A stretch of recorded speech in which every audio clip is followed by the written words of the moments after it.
church is this beautiful, messed up people, right? But that's the beauty of it. It's like this place where a bunch of morons get together and go, my gosh, I need the grace of Jesus in my life, and I do not have it together. That's why I'm here.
Washed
again. Oh sin, where is your power, death? Where is your sting, grace? It washed me in the water, I'm never going back again.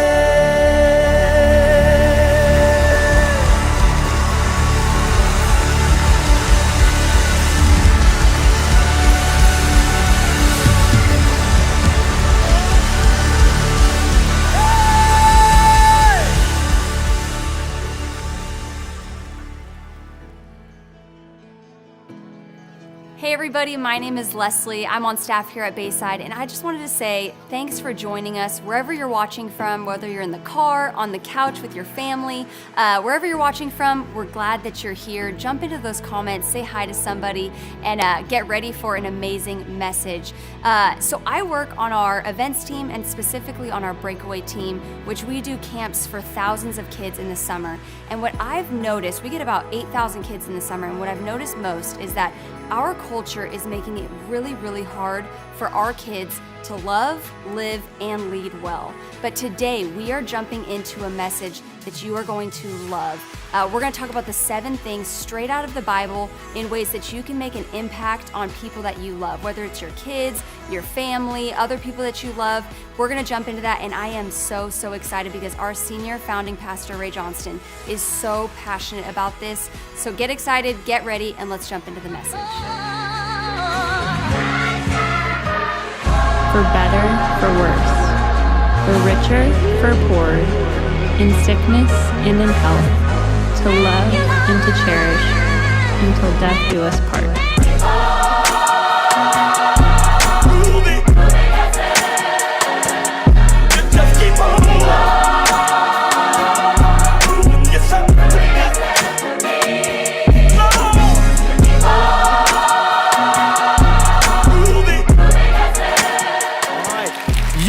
Message outlines, and I'm going to come out swinging and get right at it. So grab your message outline out, and I want to say this. I want to give you 4 quick things about the message. The first one is this. This is personal. Okay, this message is for, the title of the message is Raising G-rated Kids in an X-rated World. And one of the reasons this is personal is this: the churches you're in, Bayside churches, wherever you are, Southern California, Northern California, wherever you are, we started 27 years ago because there were 2 suicides of teenagers in Granite Bay, and 4 people began to pray that God would raise up a church that would attract and develop teenagers and help them avoid the heartbreak of that kind of stuff, okay? And 27 years later, we still speak teenager on every single one of our campuses. And so this message, Raising G-rated Kids, this is personal. It's also personal because on every single campus, all of our pastors have kids, all of them. Okay. Matter of fact, let's introduce the campuses and the pastors they go. Okay. First one, from Bayside and Adventure. Here we go. We got the Metcalfs. Okay. Bayside Adventure.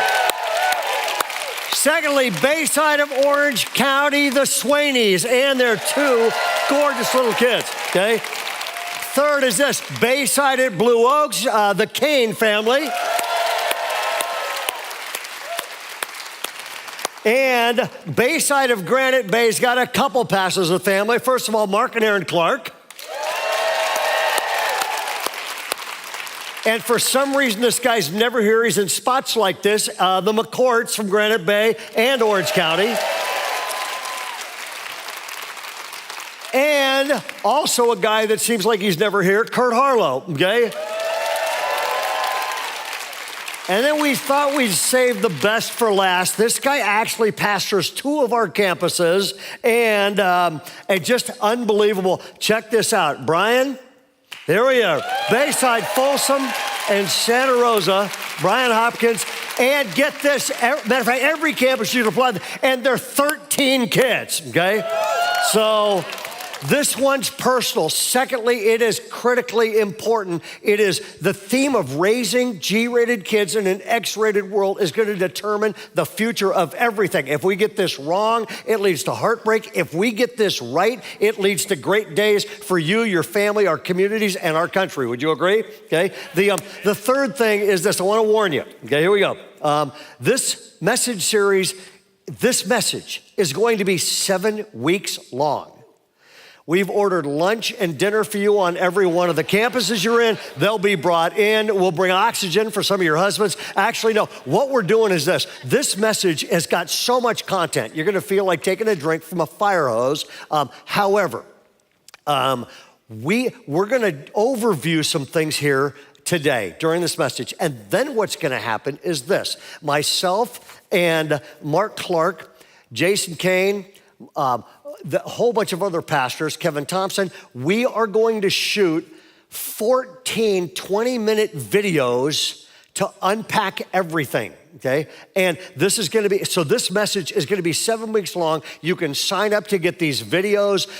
And here's the deal. If you're a parent, if you're a grandparent, if you're gonna be a parent, or you care about kids and developing people, you can sign up for that. If you're going, how do I sign up for that? It's pretty easy. It's right on the back page there. It says G-Rated Kids Advanced Group. So you're gonna get all this advanced stuff, okay? And all you have to do right now is text parenting to 56316. Okay, and we'll come back to that in a second. It's gonna be 7 weeks long. The other thing I wanna say is this. If you're in every setting, if you're a parent, would you raise your hand?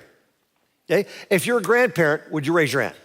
Okay, this is going to be a guilt-free message. Got it, parents? I mean, I'm a dad. I feel guilty all the time. If I'm spending time with one, I'm ignoring the others. You know, I spent most of my life stressed out, like, oh, they got a C, they're gonna become an axe murderer, you know, this sort of thing. And it's gonna be a guilt-free message. And here's really what I wanna say. A lot of you are going, oh no, man, my kids are listening to this. They're gonna be, it's like true story. It happened in a church. A 10-year-old boy was with his family in church. So you got your kids there, okay? It was a family in church. They're driving home. And all of a sudden they hear this kid crying in the back seat. And he's kind of muffling his sobs. So he's like, this kid's crying. And they go, son, what's the matter? And he can almost not even talk. And finally they said, tell us what's wrong. And you're never sad. And he said, the pastor said he wanted us to grow up in a godly Christian home, but I want to stay with you guys. It's awesome, okay? Some of you will get that later. This is going to be a guilt-free message, and if you're a parent, put your parents or grandparents, put your hand up one more time. Okay, good. Here's the deal, okay? It always comes with guilt. Why'd they go off the road? Read the book of Genesis. God had 2 perfect kids. Put them in a perfect environment, they still screwed their lives up. So if God couldn't get this right 100%, give yourself a break. Everybody got that? Matter of fact, could we have a round of applause for everybody in every setting that actually is a parent, okay? That'll be the last applause you ever get. Now, I want to start with this, and this is, if you can write this in anywhere on that outline you want, there's no spot for it intentionally, okay? There are 7 storms hitting every kid in America, and if you live in California, some of these are even more intense, okay?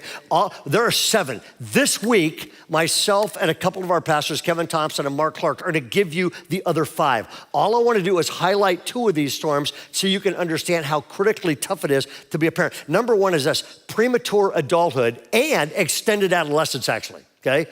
And premature adulthood, kids are growing up way too fast.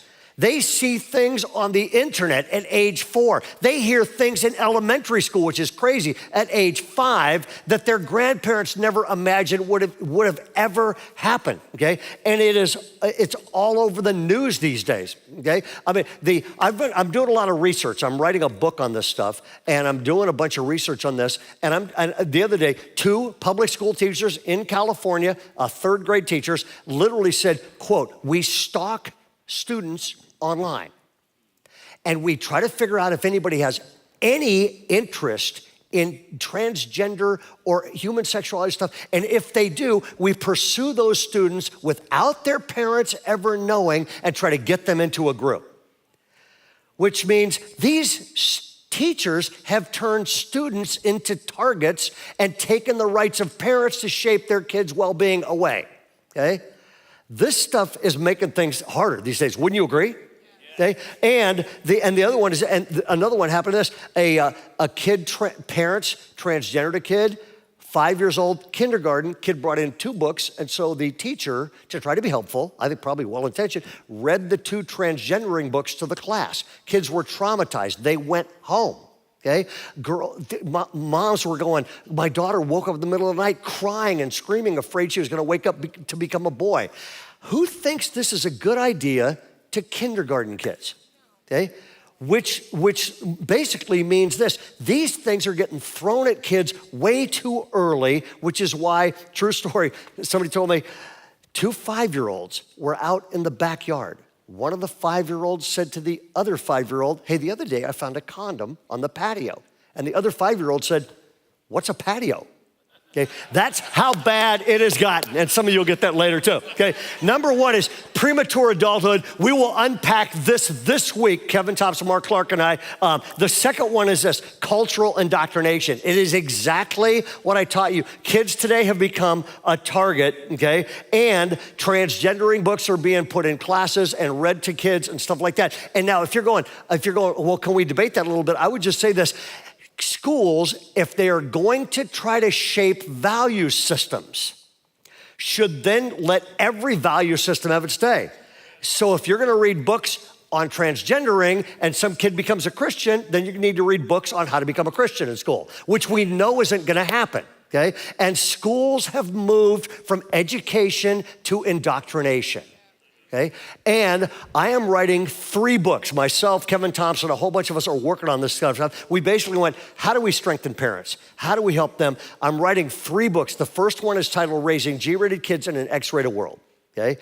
And it'll be 7 storms and 7 strategies to deal with that. The second book is going to be Parenting on Purpose, the 5 things that have to be built into every single kid. And the third book, and all these are gonna be short books and they're gonna be rapid fire. The third book is ultimately what it's really all about. Become the parent your kids wanna be around. Isn't that a great idea? Become the parent your kids wanna be around. And so all I wanna do, and then we're gonna launch into the Bible and some content, is I wanna read you the introductory paragraph to Raising G-Rated Kids. It's gonna go on your screens, and here it is. The last decade has brought a major shift in educational philosophy. The state of California has shifted from educating kids and is now indoctrinating kids. Would you agree? Okay? It's not just this one state where I've lived most of my life and where Carol and I have raised our children and now our grandchildren. Moving out of California, as millions have done, won't solve the problem. Today, cultural indoctrination is a global phenomenon. People shake their heads or shake their fists or move to Tennessee at their screens while watching the news, and they say, it's never been this bad before. But it has. Kidnapped in Jerusalem, taken away from his parents and hauled to Babylon, Daniel and 3 friends experienced Operation Erase and Replace in an attempt to erase his faith values and replace them with secular Babylonian values. That was happening thousands of years ago. Culture was trying to erase their faith values and replace them with secular Babylonian values. Sound familiar? Okay, that was happening in Daniel, and replaced him. They threw everything they had at him. They changed Daniel's home. They changed his textbooks. They changed his knowledge base. They changed his diet, changed his menu, changed his clothes, changed his name, but they could not change his heart. Okay? Instead of becoming a victim of that culture, Daniel became a chief influencer of the same culture, okay? And so the question is, how do you do that? How do you do that? Because no longer, matter of fact, we've got one more thing. Parents, grandparents, teenagers, and anyone who cares about the values and character of today's kids, the best thing we can do is to shift from the failed strategy of preparing the road for the child, and let's prepare this generation for any road they are ever on. Okay? Now, the question is, how do you do that? Okay? First place you look is the Bible. Okay? And I want to give you one of the best things ever penned on the subject of parenting. And this is Moses preparing people to build an entire nation, and he gives some great prescriptions. And check this out. By the way, if this gets too good, no matter what campus you're in, just grab the person next to you. This stuff's incredible, okay? He's gonna prepare these people to live and flourish in a land, and he says this, these are the commands, decrees, and laws the Lord your God directed me to what? Teach you to what? teach you to observe. Job number one is get to know God's word and do what it says. Observe it, okay? And then he says this, in the land that you are crossing the Jordan to possess. And then I love this. He goes, what's the result? So that is a result of this. So that your children and their children after them may fear the Lord your God as long as you live by keeping all his decrees and commands that I give you, and so that you may, I love this, enjoy long life. God's principles are always in your best interest, okay? Now, some of you are going, parents are going, oh no, I don't really know the Bible that much.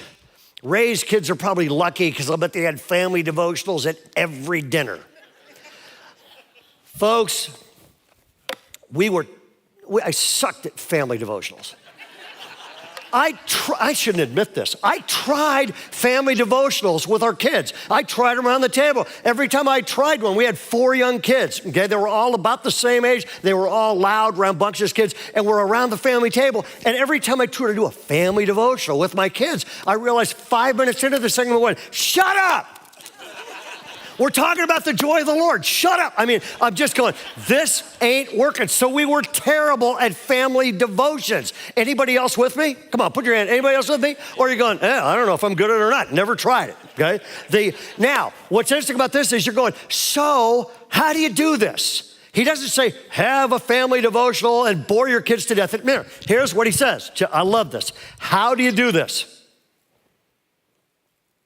He says, hear, O Israel, the Lord our God, the Lord is one. Love the Lord your God. You first of all, fall in love with God. Love the Lord your God with all your heart, with all your soul, with all your strength.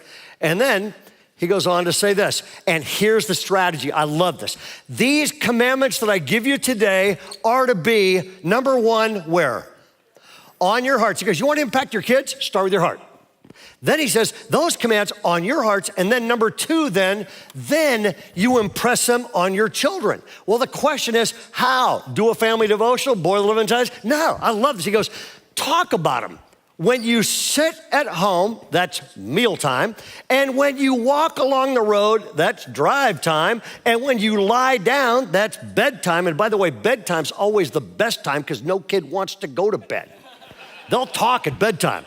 I put my son Mark down one time and he goes, Dad, I'm in the master, Dad, he goes, I go, yeah, and he goes, I want to get up.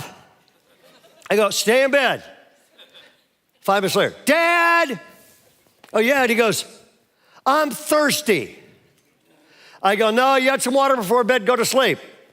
5 minutes later, Dad, yeah, Jesus wants me to have a glass of water, okay? Those bedtimes are great times. And then, I love this, when he goes, when you get up, that's get ready time. And then he says, I love what he says about the Bible right here. Check this. He goes, tie them as symbols on your what?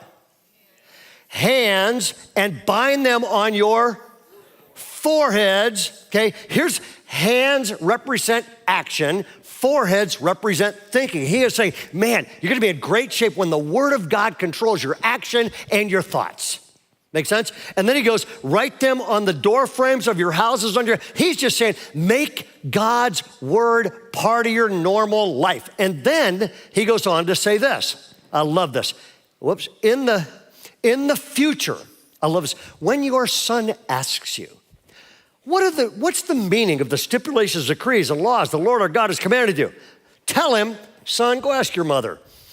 No. Tell him I love what he says. He doesn't go to verse 5. He says, tell him we were slaves of Pharaoh in Egypt, but the Lord brought us out of Egypt with a mighty, he's ready to go. Just tell him what God's doing and done in your own life. Okay, that's what he's saying. Now, how do you build character, convictions into today's generation? I'm gonna rip through these, okay? And I'm gonna rip through these because I don't have a lot of time. And because we are going to give you all of this stuff across 7 weeks in 14 different fast things, okay? But here we go. How do you influence your kids' spiritual development in an oppositional culture? And here you go, you ready? Number one, start with stability. Number one is this: start with stability, okay? Why is that a big deal? And I'm gonna give all of you a mini adolescent development course that'll explain why kids like they act like, why junior hires act like they do, and why teenagers act like they do, okay? And here it is. All kids go through 3 developmental stages. I've taught this at university campuses. I taught a course on this in a graduate school in Chicago. Stephen Glenn, I think, was the smartest adolescent development expert in history. And he basically said, human development happens in 3 stages. How many stages? 3. Adventure, how many stages? Good. Okay, 3 stages. And the first stage is this: it's a time of discovery. The first stage is a time of discovery, okay? And that is roughly about birth to about age 5 or 6 or so, okay? And now, anybody got kids that age? Anywhere studies? Yeah, you go, what are they discovering? Everything. Fingers, toes, mom, dad, the world, rapid, amazing things happen in 0 to 5. They're in a time of discovery. Then, about age 7 or 8 to about age 9 or 10 or maybe 11, they go from discovery to the second phase of human development. Y'all with me? Here we go. Second phase is this: it's testing. Everybody going, yep, okay? It's testing. I mean, now, they're testing. What happens if I ride my bike off the roof? What happens if you're in the hospital, kids this age, you're in the hospital with them all the time, okay? Matter of fact, we're about to book our own room at the hospital, okay? And they're testing. Now, the question is this: they spend 5 to 6 years discovering. What are they testing? They're testing what they previously discovered. What works, what doesn't, who's me, who's not me. And then it's awesome. About age 10 or so, they move into the third and final stage of human development. And this is awesome, okay? Age 10 or so, they draw conclusions. Discovery, testing, and they draw conclusions. And that's why the most secure people in the world are 10 years old. The happiest people in the world, they're all 10 years old, okay? Why? They've arrived at full childhood. It's Friday night. They don't have a date. They don't care. They're 10, okay? And they're the happiest people in the world until one tragic thing happens. Bingo. Puberty hits, and whammo, wipes the entire thing out. And here's what happens. They come swinging in adolescence on the trapeze of childhood. Puberty hits, they let that go. Can they become an instant adult? No, and this is huge. They have to go through the same 3 stages to become a full adult that they did to arrive at full childhood, okay?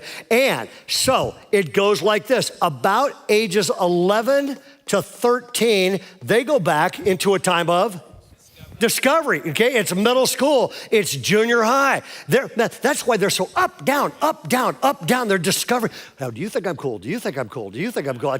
Anybody want to go back to junior high and relive that? It's crazy. I mean, that's why they have a boyfriend at breakfast, break up at lunch, new one by dinner, okay? I mean, it's out there. I actually love this age group, okay? Junior high was one of my favorite things I ever did, okay? Because you can get them excited. They'll run through a wall. You got to go first, but then they'll follow you, okay? And then, so they're in a time of discovery, up, down, very insecure. Then, about age 14 or so to about age 18, they go from discovery to a time of testing. Anybody remember those? Going through those? What are they testing? Oh, good lady said everything. God, rules, limits. Dad says, be home at midnight. Kid comes home Tuesday, just to test what's gonna happen, okay? And then they go through this time of testing. And by the way, you know the problem with the church? We'll come back to this in a minute. The problem with the Christian church has been this: God has wired them to test. Our message to them is, don't test. We should be shaping what they test. Okay? So they test things that'll lead them in good directions instead of testing things that'll wreck the rest of their life. Make sense? Okay? We'll do a whole session on that in these 14 things we're gonna release. And then about age 19 or 30, they go through a time of conclusions. Now, why is this such a big thing? A teenager, okay? Puberty hits, they let go of the childhood trapeze. They can't reach the adult trapeze yet. So what's a good definition of most teenagers? Their feet are firmly planted in midair with nothing to grab onto for security and starving for a solid foundation. Makes sense? Number one, start with stability, okay? Second essential is this, okay? Cultivate close connection. The closer you are to your kids, the greater your potential for impact, okay? And I just want to mention this, and then we'll do an entire session on this in the videos we're going to release. It's the myth of quality time. The myth of quality time. Cornell University just released a study. The average father in America spends 37 seconds a day talking to his kids. That is not going to have much of an impact. And here's what I want to say. It's the myth of quality time. And all of your kids, they have an emotional bank account. And when you affirm them, spend time with them, and build into them, all of a sudden they're going, man, this is awesome. I got this emotional bank account, and it's full. When you have to discipline or correct or whatever, you're making a withdrawal. And the real problem is this, man. When you're making withdrawals and there's nothing in the bank account, then you get bitter, angry, resentful, rebellious kids, okay? And here, I'm going to give you a principle. Rules without relationship lead to rebellion. Rules without relationship lead to rebellion. In other words, correction without connection can be destructive. Okay? And this week or next week, we're going to release a video of kind of you're pretty much going, how do I build closer connection to my kids? Okay? There's 3 things. They all start with A. Okay? And I'm going to throw them up here and then we'll unpack these. Okay? The 3 things that start with A, number 1 is this, affection. Number 1 is affection, okay? And we'll come back to that later, affection. Second one is affirmation. Stephen Glenn, this is genius. Stephen Glenn said, any positive movement in the right direction received with celebration will produce more movement in the same direction. That's good, isn't it? Okay, that is really good. And the third one is this, apologize when you're wrong. Now, we'll do an entire thing on how to build those things in, but those are huge. For example, the apology thing, evidently, I'm good at it because I got a lot to apologize for all the time. And all 4 of our kids were in our minivan, and we lived in Folsom, planted Granite Bay. It was Super Bowl Sunday. We came over to Granite Bay. I preached a zillion times, I don't know, 5 or 6 times, back at the high school, went to a Super Bowl party because it was Super Bowl Sunday. And then it's about 8:30 at night. I'm dead tired, and I'm driving across the Folsom Dam Road, which is appropriately named. And I'm driving across this road, and I never see this thing happen. I hit a pothole going about 45 miles an hour. It's an 18-inch deep pothole. Front left tire explodes, back left tire explodes. It's everything I can do to keep this thing from crashing. I pull into the overlook they have there, and I totally lose it. I'm so tired, I'm grouchy, and I just said, the government boneheads, why can't they fix this road? And I go off on that. I call AAA, get out of here, pick me up. I get out of the car, slam the door. All that happens. This is embarrassing. It's like being Mark Clark. Disaster. All this happens in like a minute and a half, okay? So did any of you have a short fuse, it goes off, then you feel like an idiot? Okay, God bless all of you. Metcalf. And so I go over to Folsom Lake, I apologize to God. My son Mark, who at that point's I think 7 or something, he comes walking up next to me. And I said, hey son, he goes, Dad, how you doing? I said, hey, I want to apologize to you. I'm really sorry. I shouldn't lose my cool like that. That's not the kind of example that's not the kind of Christian I want to be. It's not the kind of dad I want to be. I'm sorry. Mark looks right at me and says, you know, Dad, things like this happen. I'm going, thanks. Maybe you can disciple me later. And then I go back to the car I open the door and I hop in, and then Mark's still out by the lake. And so I said to Carol, hey, I just apologized to Mark. First of all, I apologized to Carol. And I said, honey, I acted like a fool. She agreed and then forgave me. And then I said, I apologized to Mark. And Carol said, oh, that's a good thing. And I said, why? Because she said, the second you got out of the car, he leaned forward and said, you know, Dad doesn't handle this kind of thing well, does he? Okay, before you climb all over my back, okay, raise your hand if you have some stuff you don't handle well, okay? And then apologize when you're wrong, because then your kids are gonna go, wow, if God can change my parents, then God can change me when I need it, okay? The number one, cultivate close connection. We'll dive into that in the next couple weeks on the videos. Number 3 is this: provide a motivational environment. Provide a motivational environment, okay? I love this verse. It is the single best thing ever written in the English language on parenting. And here it is. Behold, children are a gift from the Lord, like what? Arrows, okay? So if you got notes there, circle over. Like arrows, the hands of warrior, the children born on one youth, okay? And now, that to me is genius. Every single thing you need to know about parenting and motivation is right there. Because it says this: your kids are like arrows. So what do you do with them? Yeah, shoot them. Yeah, right. Okay, got teenagers. No, when you do an arrow, write these down, okay? Number 3. Number 1 is you pull it back. Okay, you pull it back, okay? But before you do that, what do? Number 1 is you aim, so you provide direction. First thing you do is this: you provide direction, okay? Then, once you have it aimed, I provide direction, then what do? Pull it back, which is I provide motivation. And after I've aimed and pulled it back, then what do?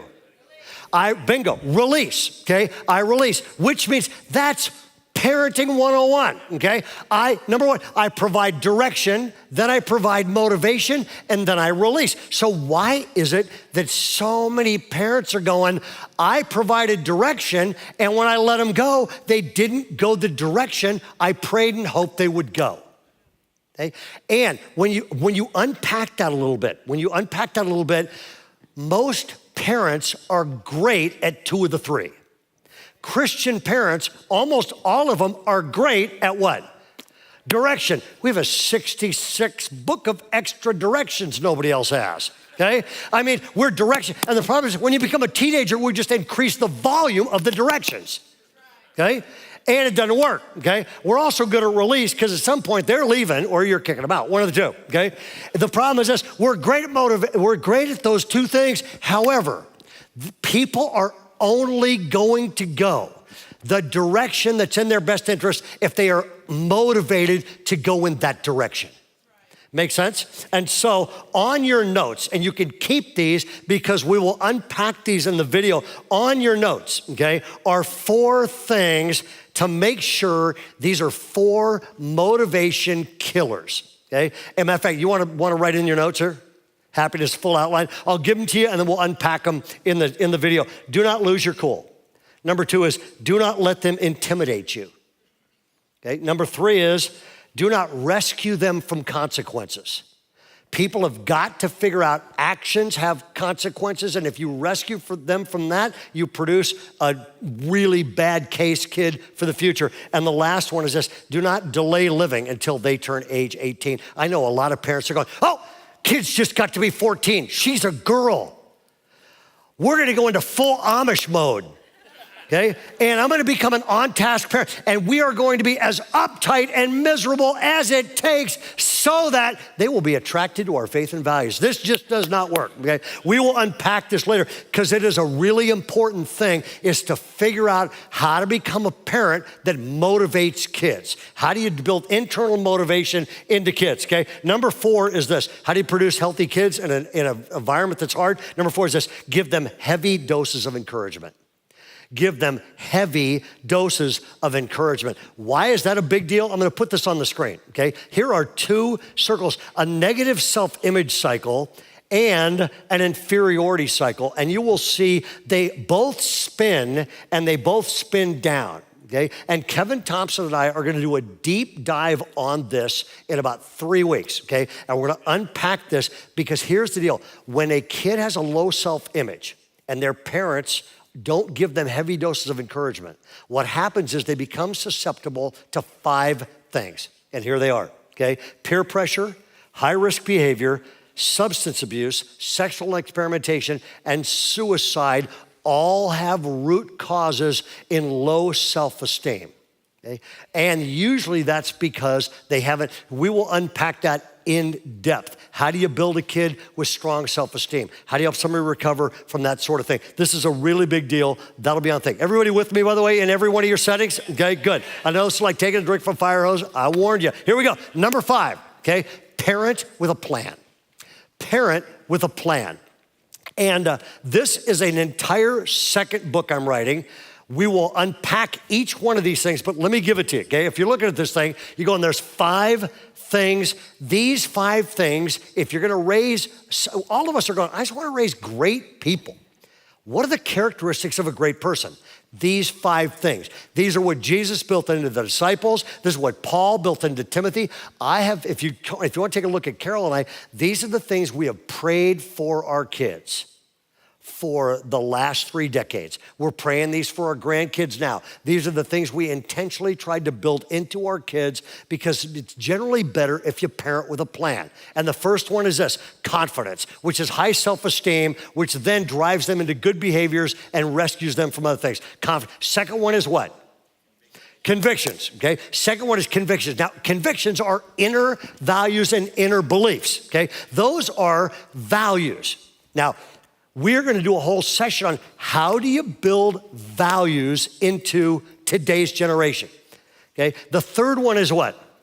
Character, okay? Character is values lived out. If we were to talk to you and say, what are you really about? You're going, I just wanna raise a kid with character. The problem is this, the church has been great at helping kids act like they have character around church, but not on Friday, Saturday night, or when they leave the house, it's a whole different ballgame. Why? Because convictions are the foundation for character. Now, a lot of Christians, though, they stop right there. What are you trying to do? I want to build a kid who's confident, convictions, character, I'm done, okay? Which is why there's so many mean Christians. The fourth one is compassion, and the fifth one is competence, so they develop skills, get a job, and support all of us parents. Okay? Now, we will walk through how do you develop each one of those things in the videos that we're gonna send you if you sign up for them. Number six is this, expose your kids to significant examples and significant events. Expose them to significant examples and significant experiences and events. I'll give you some examples. I have talked to more parents who are going, when my kid was 10, they looked great. When they were 18, it was a whole different ballgame. What happened? I was a good example. When they're young, they need examples. When they get to be teenagers, they need jaw-dropping, mind-blowing events, okay? And because those events shape them and shake them up, okay? For example, if you're a kid around here, look at these pictures, okay? We have Breakaway. Every one of those hands raised is a kid becoming a Christian right at Breakaway, okay? Isn't that cool? Here's another one, Vertigo. This is a middle school packed event that is mind-blowing for every kid there. Let me give you another one. Here's Thrive Unleashed. That is an actual conference where the kids rush the stage. All of those are teenagers. They're all worshiping. It's a Friday night. Where would you rather have them on Friday night, okay? And this last one, here it is, Mexicali, Mexico. Okay, teenagers going down, changing the world. I know more people. I know a guy I'll tell you this story on the videos, but this kid was like, came up to me and said, I got to get rid of this. Handed me this huge stash of marijuana. I did not inhale. Sorry. I took this kid over to the outhouse, handed it back to him and said, throw him down in the baños, okay? He did that, and then I prayed with he and his 2 friends, and I watched him walk back. He goes, I gotta let go of this stuff. This is a wreck of my life. I watched him walk back, and it's about 11 o'clock, 11:30 at night. The moon's hitting this kid in the background, and I thought, that kid just saved himself and his parents from decades of heartbreak and heartache. Wouldn't you agree? Why? Because he went to a high impact event where God could get a hold of his heart, okay? And expose them to experiences. And the last one is this, and this is good news for all of us, and here's, point them to the future. Point them to the future. I love these verses. Check the verses on there. My son, your sins are forgiven. Words of Jesus. Okay, I love this next one. Neither do I condemn you. God, there's a lot of condemning Christians that aren't like Jesus. Neither do I condemn you. Go and leave your life of sin. You can have a brand new thing. I am telling you this story, if I can do this without crying, with my son Mark's permission. okay? I also pay my kids when I use the story about it. My son, Mark, our oldest son, went to Azusa Pacific University and then flunked out. And I was bummed. I'm on the board there. I mean, it was just, I was bummed. He was bummed. And then he came home. And when he came home, I thought, this conversation is huge. And so he drove home, brought his stuff, came in the bedroom. He and Carol and I laid on the bed, and I put a huge sheet of paper on that. And I drew a circle like this. And I put Mark in the middle, and then I drew all the stuff. I drew 18 different segments around that sheet of paper. And then I started writing them. I said, Mark, I want to tell you how I feel about this. Mom, Dad, I put all of his brothers and sisters in there, and I put friends, God, music. I filled out everything, and one of them, I put school. I drew another circle around here. I said, let me give you the grade for each one. You and Mom, great relationship, A. You and me, man, you're the rock star son. A, dang.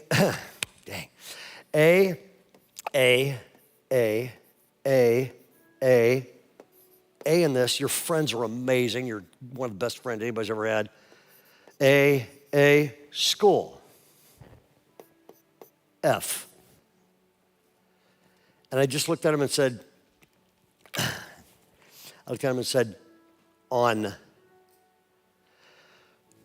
on 17 of 18 areas, you're getting an A. I said, you are like 17 for 18, man. This is like a 3.9 GPA. This is like an SAT score of 750. I said, you are killing it. You are batting 17 for 18. Yeah, school, that's an F. Please, let's just keep it in perspective. You're amazing.